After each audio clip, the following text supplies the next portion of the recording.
warahmatullahi wabarakatuh. Saya Izzatul Husna binti Khairuddin, nombor matrik 055195, bersama 4 orang sahabat saya akan membentangkan berkenaan hadis yang ke-10, iaitu sumber-sumber makanan yang halal dan syarat-syarat penerimaan doa.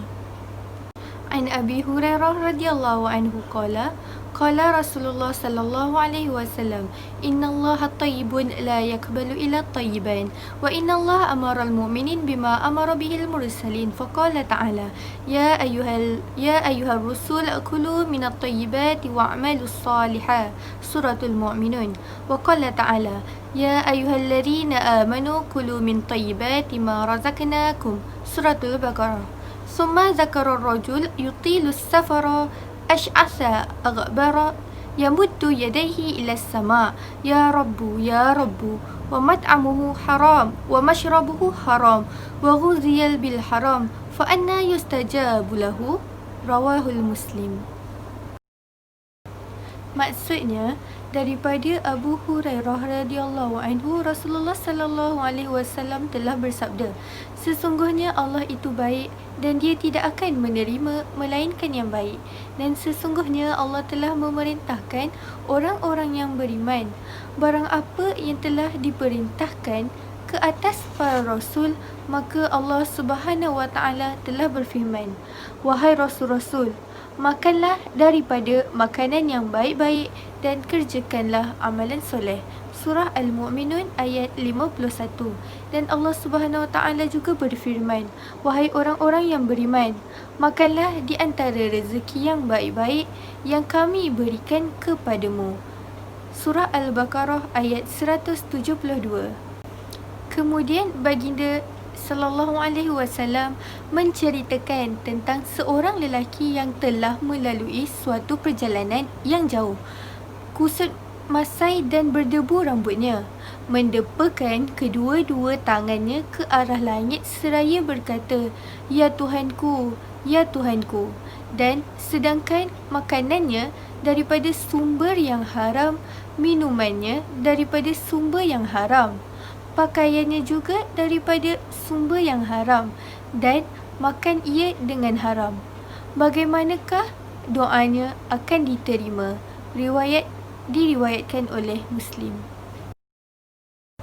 Seterusnya ialah kepentingan hadis. Yang pertama, di antara hadis-hadis yang berdiri di atas kaedah-kaedah agama Islam dan dibina di atasnya hukum hakam. Yang kedua, disandarkan pengambilan benda-benda yang halal dan menjauhkan daripada benda-benda yang haram. Yang ketiga, mewujudkan satu masyarakat yang beriman di mana seseorang itu menyintai bahawa sesuatu itu wujud pada saudaranya, dan sebagaimana ia mencintai bahawa perkara itu wujud pada dirinya sendiri. Dan sebaliknya ialah ia akan membenci sesuatu itu wujud pada saudaranya sebagaimana ia membencinya perkara itu wujud pada diri sendiri. Dan kepentingan yang keempat ialah berhenti di atas batasan syariat memadai dengan yang halal yang mengandungi keberkatan dan kebaikan. Oleh itu, hiduplah dalam ketenangan dan kesejahteraan, insya-Allah. Seterusnya saya akan menerangkan tentang istilah-istilah yang ada dalam hadis 10. Baiklah, yang pertama, innallaha thayyibun, yang bermaksud sesungguhnya Allah itu baik, di mana suci dan disucikan daripada semua unsur-unsur dan pengertian-pengertian kekurangan. Seterusnya, dan thayyib ini adalah daripada nama-nama Allah yang baik, iaitu Asmaul Husna. Yang kedua, la yuqbalu illa, bermaksud tidak menerima melainkan yang baik. Maksudnya, Allah Subhanahu Wa Taala tidak menerima amalan dan harta benda melainkan ianya bebas daripada kerosakan, atau Allah Subhanahu Wa Taala hanya menerima yang halal sahaja.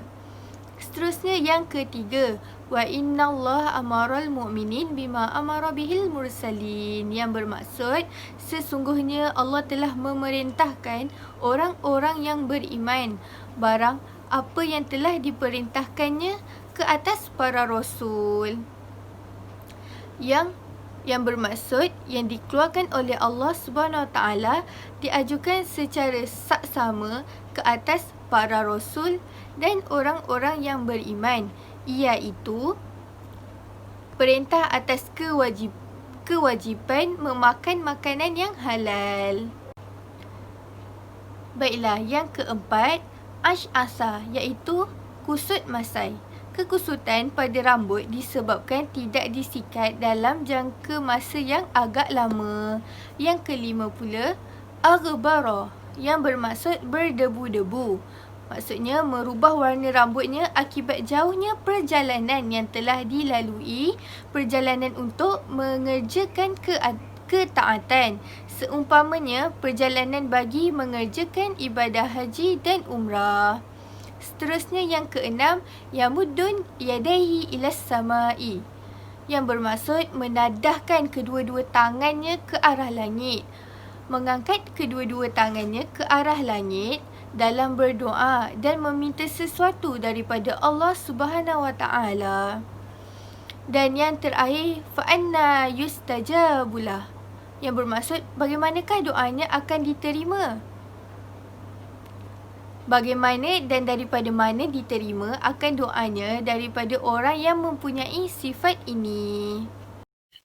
Assalamualaikum warahmatullahi taala wabarakatuh. Saya Nur Aini binti Ayub, nombor metrik 055476, akan membentangkan bahagian fiqh hadis dan petunjuknya. Yang pertama iaitu yang baik dan diterima. Di dalam hadis yang ke-10, Nabi SAW bersabda, Innallaha tayyibun la yaqbalu illa tayyiban. Maksudnya, sesungguhnya Allah itu baik dan dia tidak akan menerima melainkan yang baik. Perkara yang baik itu meliputi segala amalan, harta benda, perkataan dan juga i'tiqad. Allah Subhanahu Wa Taala tidak menerima amalan-amalan, melainkan amalan itu baik dan suci daripada sebarang kerosakan, kesemuanya termasuk riak dan ujub. Allah Subhanahu Wa Taala tidak menerima apa sahaja yang dibelanjakan daripada harta benda, melainkan harta yang baik, suci dan halal. Rasulullah SAW telah menggesa agar sedekah yang dikeluarkan mestilah daripada harta yang diperoleh daripada usaha yang halal dan baik. Baginda SAW bersabda, "Wala yaqbalullahu illa tayyiban." Dia tidak akan menerima melainkan yang baik. Segala perkataan yang baik dan amal yang baik itu akan dinaikkan untuk diterima dan diberi pahala oleh Allah Subhanahu Wa Taala. Di dalam firman-Nya, di dalam surah Al-Fatir ayat yang ke-10, A'udzubillahi minasyaitonir rajim. Ilaihi yas'adul kalimut thayyibu wal 'amalus salihu yarfa'u. Maksudnya, kepadanya lah naik perkataan-perkataan yang baik dan amal soleh yang dinaikkannya. Perkataan yang baik di sini, sebahagian mufassirin mentafsirkannya sebagai zikir kepada Allah Subhanahu Wa Taala, seperti yang dimulakan dengan Subhanallah, Alhamdulillah, La ilaha illallah dan Allahu Akbar. Amal yang soleh pula akan meningkatkan darjat seseorang di sisi Allah. Di dalam Al-Quran, Allah Subhanahu Wa Taala membuat perumpamaan perbezaan antara yang baik dan buruk. Di dalam surah Ibrahim ayat yang ke-24 yang berbunyi, A'udzubillahi minasyaitonir rajim. Alam tara kaifa daraballahu mathalan kalimatan tayyibatan kasyajaratin tayyibah. Maksudnya, tidakkah engkau melihat wahai Muhammad bagaimana Allah mengemukakan satu perbandingan, iaitu kalimah yang baik adalah sebagai sebatang pohon yang baik. Kalimah yang baik termasuklah kalimah tauhid, seperti seperti perkataan yang menyeru kepada kebajikan dan mencegah kemungkaran serta perbuatan yang baik. Kalimah tauhid adalah seperti La ilaha illallah. Pohon yang baik pula memiliki ciri akar yang kuat dan memiliki dahan yang menjulang ke langit. Ia akan tetap tumbuh subur dan menghijau walaupun berada dalam keadaan kemarau. Begitulah perumpamaan dengan kalimah yang baik. Apabila seseorang itu hidup berlandaskan kalimah La ilaha illallah, maka seluruh gerak-geri di dalam kehidupannya akan berlandaskan kepada kalimah itu. Seterusnya, Allah Subhanahu wa taala berfirman di dalam surah Ibrahim ayat yang ke-26, وَمَثَلُ كَلِمَةٍ خَبِيثَةٍ كَشَجَرَةٍ خَبِيثَةٍ. Maksudnya, dan perumpamaan kalimah yang buruk seperti pohon yang buruk. Kalimah yang buruk di sini termasuklah kufur, syirik, perbuatan yang tidak baik dan perkataan yang tidak baik. Diumpamakan seperti pohon yang buruk, seperti pohon yang beracun dan berduri, yang mana lambat laun akan ditebang oleh manusia kerana dianggap tidak berguna dan berbahaya. Begitulah perumpamaan kalimah yang buruk. Petunjuk hadis yang seterusnya ialah tidak ada seorang pun yang berjaya di sisi Allah melainkan orang-orang beriman yang baik. Di dalam surah An-Nahl ayat yang ke-32, A'udzubillahi minasyaitonirrajim. Alladzina tatawaffahumul malaikatu tayyibin. Maksudnya, iaitu orang-orang yang diwafatkan dalam keadaan baik oleh para malaikat, iaitu di dalam keadaan yang suci daripada kekafiran dan kemaksiatan. Para malaikat akan memberi salam kepada mereka ketika mereka memasuki syurga. Di dalam firman Allah Subhanahu wa taala di dalam surah Az-Zumar ayat yang ke-73, Salamun alaikum tibtum fadkhuluha khalidin. Sadaqallahul azim. Maksudnya, kesejahteraan yang ini dilimpahkan atasmu. Berbahagialah kamu, maka masukilah syurga ini, sedangkan kamu kekal di dalamnya. Seterusnya, Ibnu Rajab berkata mengenai penghujung makna am bagi sabda Rasulullah SAW, wala yaqbalullahu illa tayyiban, iaitu dia tidak akan menerima melainkan yang baik. Seorang mukmin itu adalah baik hatinya, lidahnya dan jasadnya justru bertempat di hatinya keimanan. Maka lahir dan lidahnya zikirnya kepada Allah Subhanahu wa taala. Lahir pada anggota badannya amalan-amalan soleh yang merupakan buah dari iman dan termasuk di dalam namanya seorang mukmin. Assalamualaikum warahmatullahi wabarakatuh. Nama diberi Nurizatul Afika binti Muhammad Rizal, luar matrik 055044. Baiklah, timbul satu persoalan iaitu bagaimana amalan boleh menjadi makbul dan baik. Mari kita lihat. Yang pertama iaitu faktor yang paling besar dalam menjadikan amalan seseorang mukmin itu baik dan diterima, yakni makbul, ialah makanannya dari segi halal serta kesuciannya. Hadis ini merupakan dalil bahawa sesungguhnya sesuatu amalan itu tidak akan diterima melainkan dengan makanan yang halal. Halal berasal daripada frasa dalam bahasa Arab yang bermaksud dibenarkan ataupun dibenarkan oleh undang-undang Islam. Manakala suci pula, iaitu bukan berpunca daripada atau mengandungi apa-apa bahagian atau benda dari binatang yang diharamkan kepada orang Islam atau haiwan yang tidak disembelih mengikut hukum syarak, dan tidak disediakan, diproses atau dikilang menggunakan peralatan yang tidak bebas daripada kekotoran. Benda yang haram merosakkan amalan dan menghalangi amalan tersebut diterima. Kerana Nabi SAW selepas takrirnya pada sabdanya, Innallaha tayyibun la yaqbala illa tayyiban. Sesungguhnya Allah itu baik dan tidak akan menerima melainkan yang baik. Dengan sabdanya, wa innallaha amaral mu'minina bima amara bihil mursalina. Sesungguhnya Allah telah memerintahkan orang-orang yang beriman barang apa yang telah diperintahkannya ke atas para rasul. Allah Subhanahu wa taala kemudian berfirman yang bermaksud, hai rasul-rasul, makanlah daripada makanan yang baik-baik dan kerjakanlah amal yang soleh, sesungguhnya aku Maha mengetahui apa yang kamu kerjakan. Kemudian Allah Subhanahu wa taala berfirman dalam surah Al-Baqarah ayat 172, hai orang-orang yang beriman, makanlah di antara rezeki yang baik-baik yang kami berikan kepadamu dan bersyukurlah kepada Allah jika benar-benar kepadanya kamu menyembah. Ini bermaksud dalam surah Al-Mu'minun dan juga surah Al-Baqarah, Allah Subhanahu wa taala telah memerintahkan para rasul dan umat mereka agar makan makanan yang baik-baik, iaitu makanan yang halal dan mengerjakan amalan yang soleh. Sekiranya makanan yang dimakan adalah halal, maka amalan tersebut akan diterima. Sebaliknya, sekiranya makanan yang dimakan adalah haram, maka bagaimana mungkin amalan itu akan diterima? Seterusnya, telah dikeluarkan oleh At-Tabarani daripada Ibnu Abbas radhiyallahu anhu katanya, ayat ini telah dibaca di sisi Rasulullah sallallahu alaihi wasallam iaitu surah Al-Baqarah ayat 168. A'udzubillahi minasyaitonir rajim. Ya ayyuhan nasu kulu mimma fil ardi halalan tayyiban wa la tattabi'u khutuwatis syaitan innahu lakum aduwwum mubin. Yang bermaksud, hai sekalian manusia, makanlah yang halal lagi baik dari apa yang terdapat di bumi dan janganlah kamu mengikuti langkah-langkah syaitan kerana sesungguhnya syaitan itu adalah musuh yang nyata bagi kamu. Maka Sa'ad bin Abi Waqqas radhiyallahu anhu pun bangun seraya berkata, Ya Rasulullah, berdoalah kepada Allah agar menjadikan kami orang yang mustajab doanya. Rasulullah SAW pun berdoa, yang bermaksud, Ya Sa'ad, baikkanlah makanan kamu, maka kamu akan jadi orang yang mustajab doanya. Demi dia yang memegang nyawa Muhammad di dalam genggamannya, sesungguhnya seorang hamba itu apabila menelan sebutir makanan haram ke dalam perutnya, maka Allah Subhanahu wa Ta'ala tidak akan menerima amalan darinya selama 40 hari.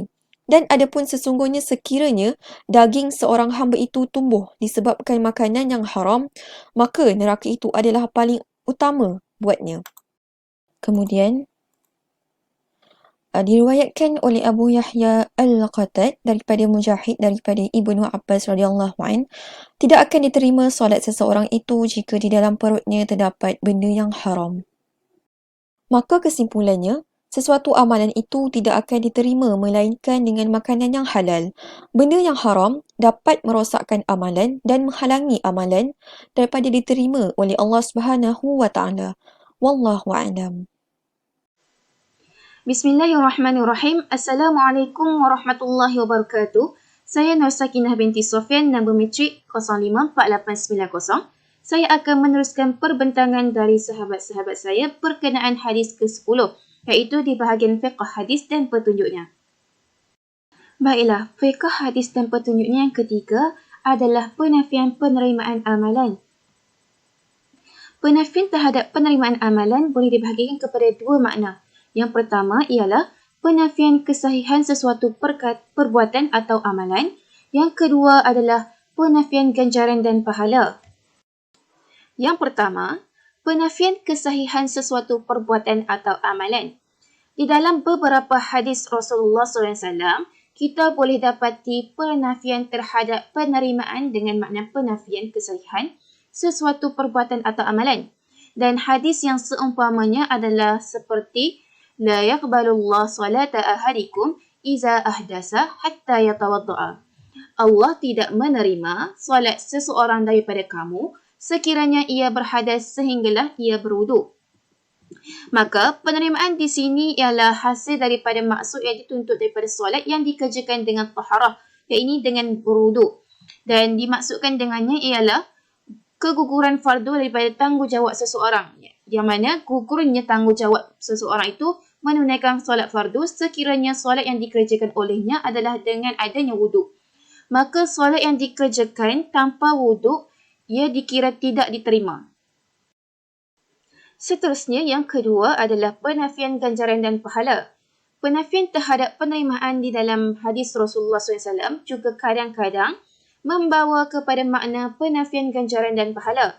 Misalnya dalam hadis La tuqbalu salatu mar'ati allati zawjuha 'alayha saqitun wala man ata kahinan wala man syariba khamran 40 yawman. Tidak diterima solat yang dikerjakan selama 40 hari daripada solat yang dikerjakan oleh seorang wanita yang dirumukai oleh suaminya, solat seorang yang mengunjungi ahli nujum dan solat seorang yang minum arak.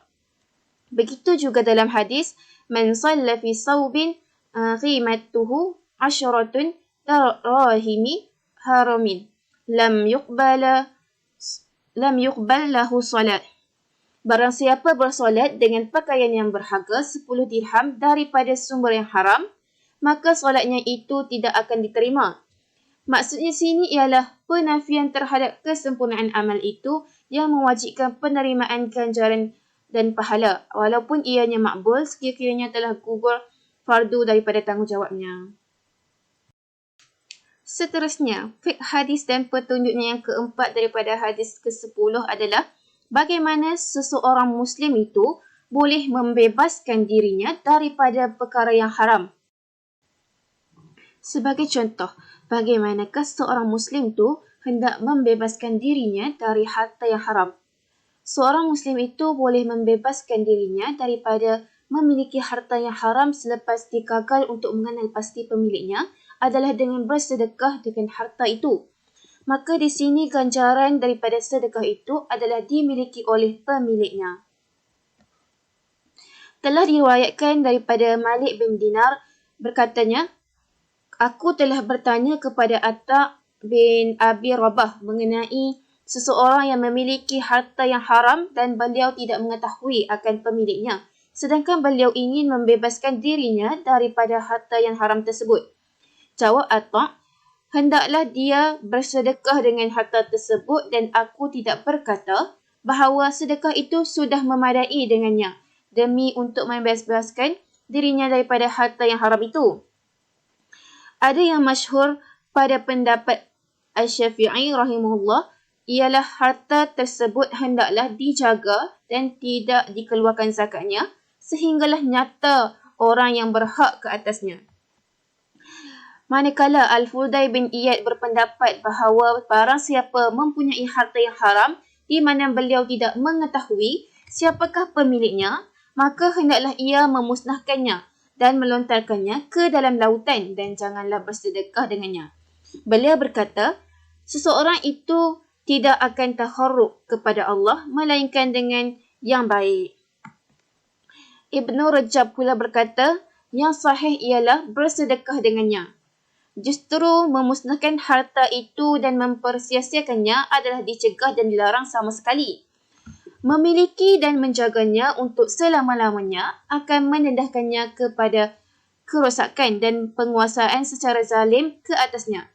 Adapun yang terbaik adalah bersedekah bagi pihak pemiliknya agar pemiliknya memperoleh manfaat di alam akhirat sekira-kiranya beliau telah terhalang untuk memperoleh manfaatnya di dunia. Kesimpulannya, bagi seorang Muslim yang memiliki harta yang bukanlah di atas hak dan kepunyaannya atau harta yang haram digunakannya, maka cara untuk dia membebaskan diri daripada perkara haram itu adalah dengan sedekahkan barang dan harta tersebut kepada jalan yang benar. Dengan harapan mudah-mudahan pahala daripada sedekah itu diperoleh kepada pemilik sebenar harta tersebut. Sekian itu saja daripada saya. Wabillahi taufiq wa hidayah. Wassalamualaikum warahmatullahi wabarakatuh. A'udzubillahi minasyaitonirrajim. Bismillahirrahmanirrahim. Assalamualaikum warahmatullahi wabarakatuh. Nama saya Amalin Kristina binti Kasim, nombor matrik 056759. InsyaAllah pada hari ini saya akan membentangkan hadis yang ke-10, iaitu di bawah tajuk Fiqh Hadis dan Petunjuknya. Yang kelima ialah sebab-sebab penerimaan doa. Yang pertama, jauhnya jarak perjalanan. Dengan perjalanan, yakni bermusafir sahaja akan menyebabkan penerimaan doa. Apabila jauh jarak perjalanan itu, maka ia lebih hampir kepada penerimaan doa kerana sesungguhnya ia akan menjadi sebab bagi keleburan jiwa dalam mengharapkan rahmat Allah Subhanahu Wa Taala lantaran daripada jauhnya perjalanan dan beratnya kesusahan yang terpaksa dipikul. Keleburan dan ketutukan jiwa ini adalah daripada sebab-sebab yang besar bagi penerimaan doa. Daripada Abu Daud, Ibnu Majah dan Al-Tirmizi meriwayatkan sebuah hadis iaitu daripada Abu Hurairah radhiyallahu anhu daripada Nabi SAW bahawa baginda telah bersabda, "Salasu da'watin mustajabatun la syakka fihinna da'wat mazlumin wa da'watu musafiri wa da'watu walidi ala walidihi." Maksudnya di sini 3 orang yang tidak diragukan lagi pasti diterima doanya, iaitu doa orang yang dizalimi, doa orang yang bermusafir dan doa orang tua terhadap anaknya. Seterusnya ialah mewujudkan keadaan lusuh dan usang pada pakaian dan keadaan diri. Rasulullah SAW telah bersabda di dalam satu hadis yang masyhur daripada hadis Salman Al-Farisi radhiyallahu anhu daripada Nabi SAW, Rubba as'asa adbarazi tamrin madfu'in bi abwabi law aqsam 'ala Allahi la abbarahu. Maksudnya di sini, berapa ramai orang yang kusut masai rambutnya dan berdebu tubuhnya hanya memakai sehelai pakaian sahaja sering diusir dari muka pintu, yakni rumah-rumah manusia apabila meminta. Jika ia berdoa kepada Allah Subhanahu Wa Taala, nescaya Allah Subhanahu Wa Taala akan menerima doanya. Seterusnya ialah menghulurkan kedua-dua tangan ke arah langit. Hal ini kerana ianya adalah adab-adab doa. Telah diriwayatkan oleh Al-Imam Ahmad, Abu Daud dan At-Tirmizi. Innallaha yuhayyul karimun yastahi iza rafa'a ar-rajulu ilaihi yadaihi an yuraddahuma sifran khaibatain. Maksudnya di sini, sesungguhnya Allah Subhanahu Wa Taala yang Maha Hidup lagi Maha Pemurah, dia berasa malu terhadap seorang lelaki yang mengangkat kedua-dua tangannya kepadanya, yakni berdoa, lalu menurunkannya dalam keadaan hampa dan kosong tanpa diterima doanya.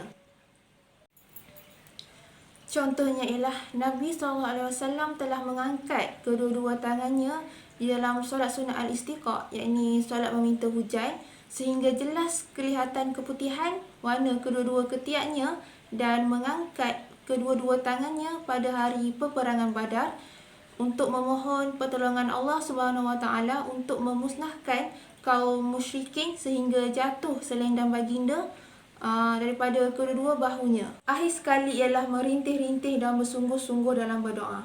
Dengan berulang-ulang kali menyebut kalimah rububiyah, yakni ya Tuhanku, ya Tuhanku, dan ini adalah merupakan salah satu faktor yang besar yang dituntut bagi syarat penerimaan doa.